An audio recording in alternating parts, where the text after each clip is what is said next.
Assalamualaikum warahmatullahi wabarakatuh.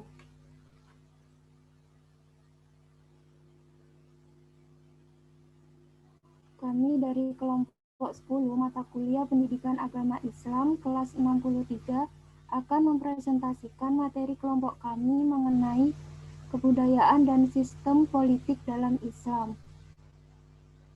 Next.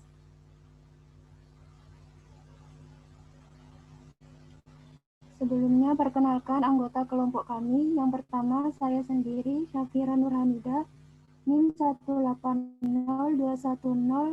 18021020422.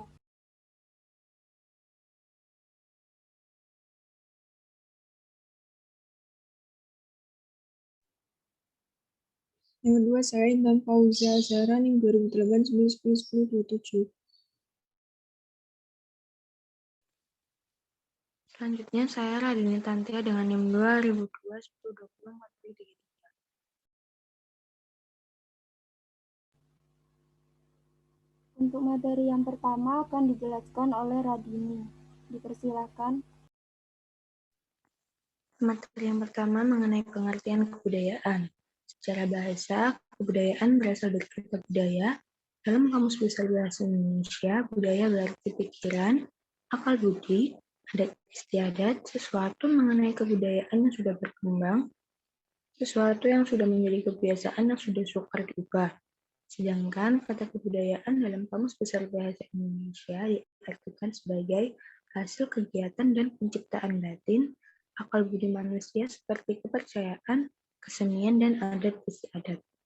Budaya juga diartikan keseluruhan pengetahuan manusia sebagai makhluk sosial yang digunakan untuk memahami lingkungannya dan yang menjadi pedoman tingkah lakunya. Kata kebudayaan berasal dari kata Sanskerta budaya, bentuk kata dari kata jamak budi yang berarti budi atau akal.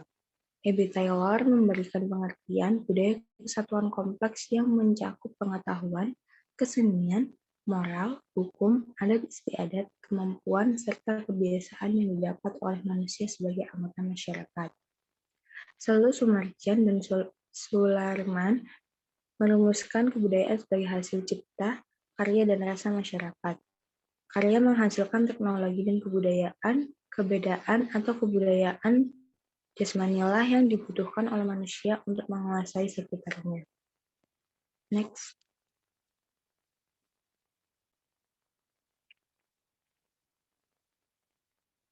Selanjutnya akan dijelaskan oleh yang lain. Terima kasih.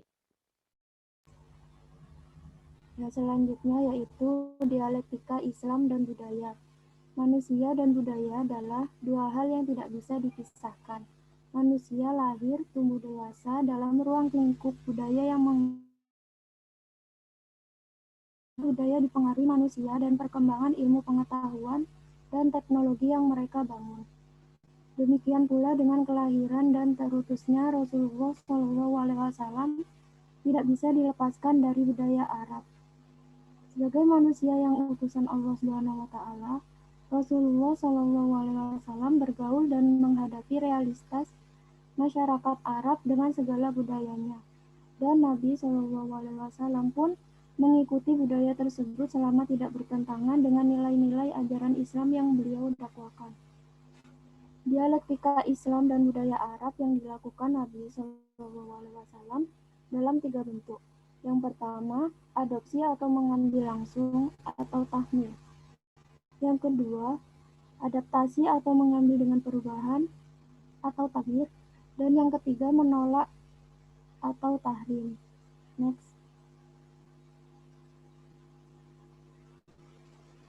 Selanjutnya, nilai-nilai Islam dalam budaya Indonesia.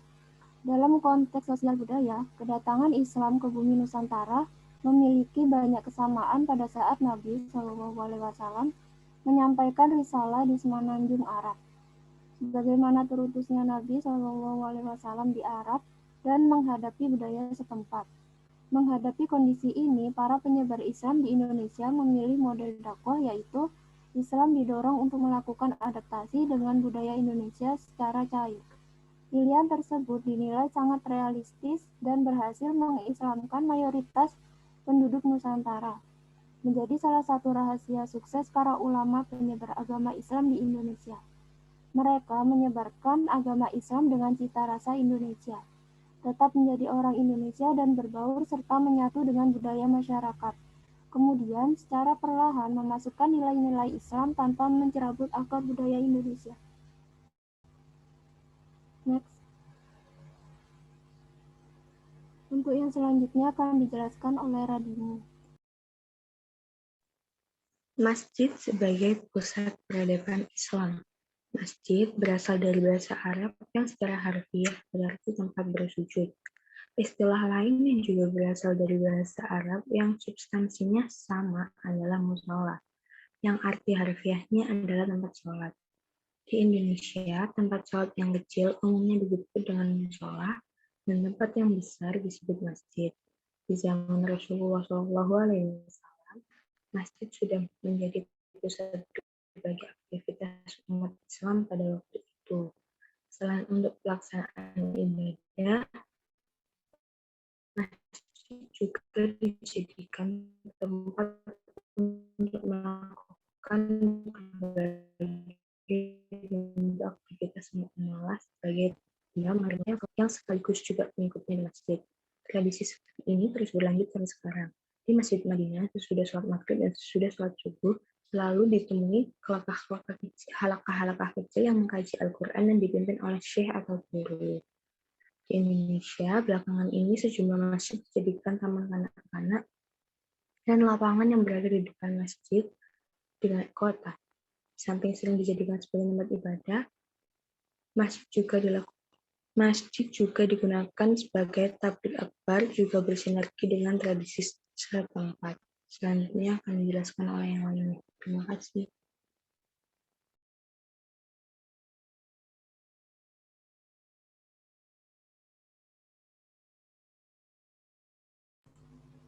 Next, Fauza.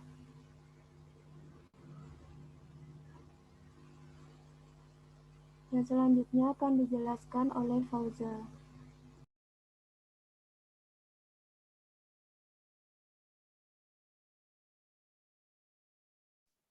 Selanjutnya yaitu tentang NKRI dalam perspektif politik Islam yang mencakup 3 hal, yaitu pengertian politik dalam Islam, hubungan Islam dengan negara, serta NKRI dalam pandangan ulama Nusantara.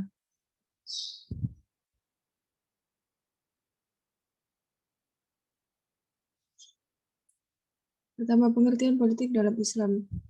Politik dalam bahasa Arab disebut siyasah yang berarti mengatur, mengurus, dan memerintah atau pemerintahan, politik, dan pembuatan kebijakan. Pengertian secara kebahasan ini menyiratkan bahwa tujuan siasah adalah mengatur dan membuat kebijakan atau sesuatu yang bersifat politis untuk mencapai sesuatu.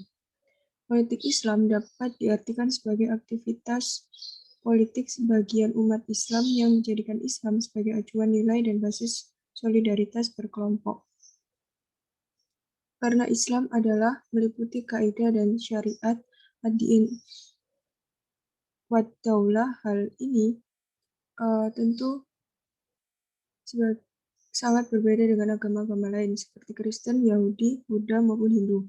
Sebab agama-agama tersebut hanya membuat tuntunan moral saja, tidak mengajarkan sistem politik, sistem ekonomi, sistem hukum, maupun sistem pemerintahan dan sistem sosial. Sehingga wajar jika kemudian pelibatan agama tersebut dalam kehidupan politik dan pemerintahan akan menyebabkan penodaan terhadap agama. Karena pada dasarnya yang membuat aturan tersebut bukanlah Tuhan, tetapi akal dan nafsu manusia. Sementara Islam yang bersifat syamil dan kamil, yaitu bersifat menyeluruh, tidak memiliki cacat sedikit pun, mengatur seluruh sisi kehidupan manusia dari kehidupan individu, keluarga, masyarakat, dan negara. Yang kedua yaitu macam-macam politik Islam. Politik Islam secara umum terbagi menjadi 3 macam, yaitu pertama, siyasah dutsuriyah, yang merupakan segala bentuk tata ukuran atau teori-teori tentang politik tata negara dalam Islam, atau yang membahas masalah undang-undangan negara agar sejalan dengan nilai-nilai syariat.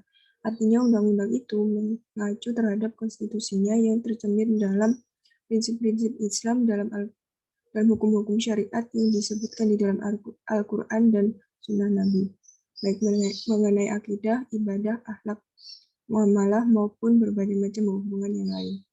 Yang kedua yaitu siasah dauliyah, yang merupakan segala bentuk tata ukuran atau teori-teori tentang sistem hukum internasional dan hubungan antar bangsa. Dalam arti lain, politik yang mengatur hubungan suatu negara Islam dengan negara Islam yang lain atau dengan negara lainnya. Yang ketiga yaitu siasah ma'aliyah, yaitu politik yang mengatur sistem ekonomi dalam Islam.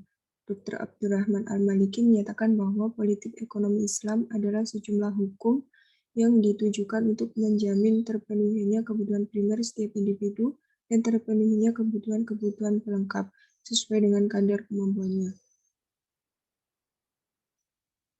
Selanjutnya yaitu tentang prinsip-prinsip politik Islam. Prinsip-prinsip dasar siasah dalam Islam meliputi pertama sistem musyawarah. Menurut Khalid Abdul Karim, syura adalah sistem Arab original dan merupakan satu tradisi suku-suku Arab tribal yang sudah membumi dan turun-temurun hingga sekarang. Ia muncul dan tumbuh bukan untuk menguasai kepala suku, melainkan lebih merupakan mekanisme penjaringan ide-ide terbaik dan terbagus yang berlangsung di lembaga majelis permusyawaratan suku. Yang kedua yaitu al-adil atau keadilan. Prinsip keadilan dalam Islam tidak ada persamaannya dengan keadilan dalam sistem manapun, seperti halnya musyawarah. Perkataan keadilan juga bersumber dari Al-Quran. Keadilan menurut Al-Quran sendiri meliputi 3 hal. Yang pertama, keadilan Allah Subhanahu wa Ta'ala bersifat mutlak. Yang kedua, keadilan firman-Nya atas ayat-ayatnya yang tertuang dalam Al-Quran. Yang ketiga, keadilan syariatnya yang dijelaskan oleh Rasulullah SAW. Yang keempat, keadilan pada alam ciptaannya. Dan yang kelima, keadilan yang ditetapkan untuk manusia dalam kehidupan masyarakat.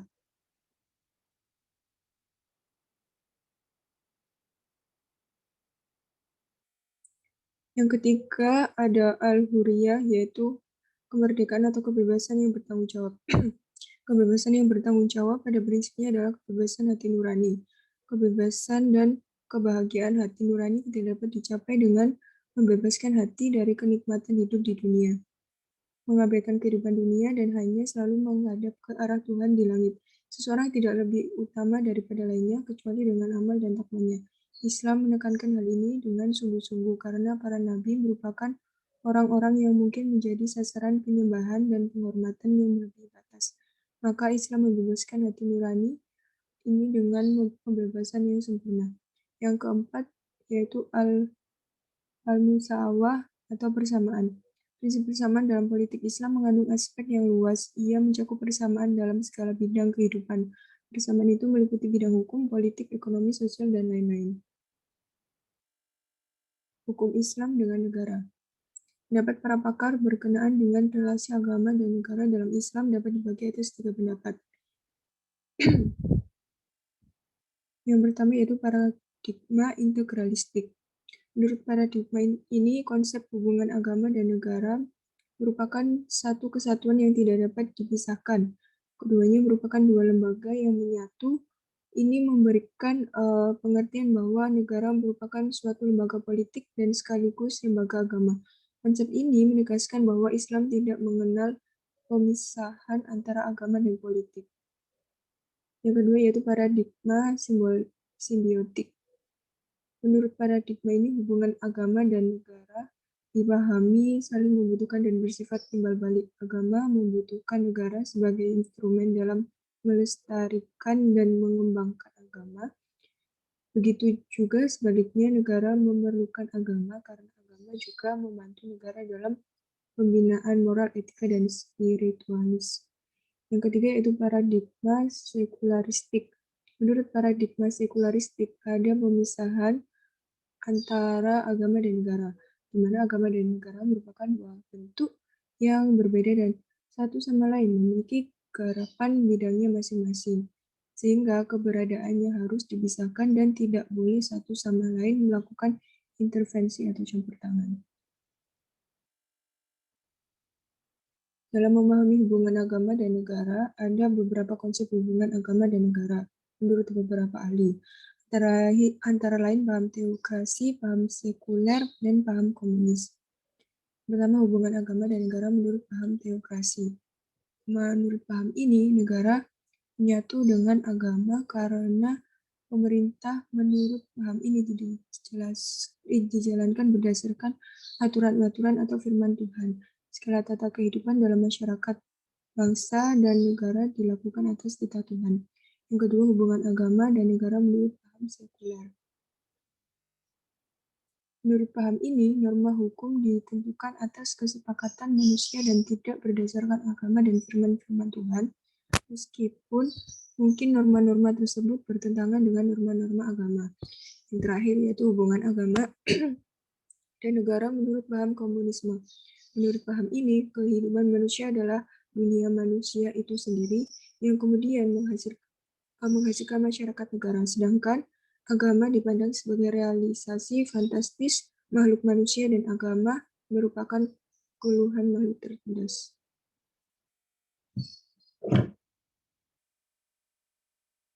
Yang terakhir yaitu NKRI dalam pandangan ulama Nusantara.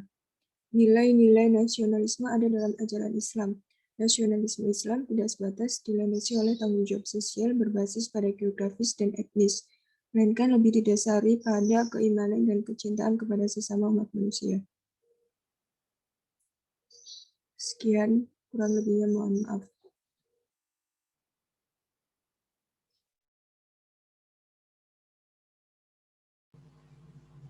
Sekian presentasi dari kelompok 10, kurang lebihnya mohon maaf. Wassalamualaikum warahmatullahi wabarakatuh.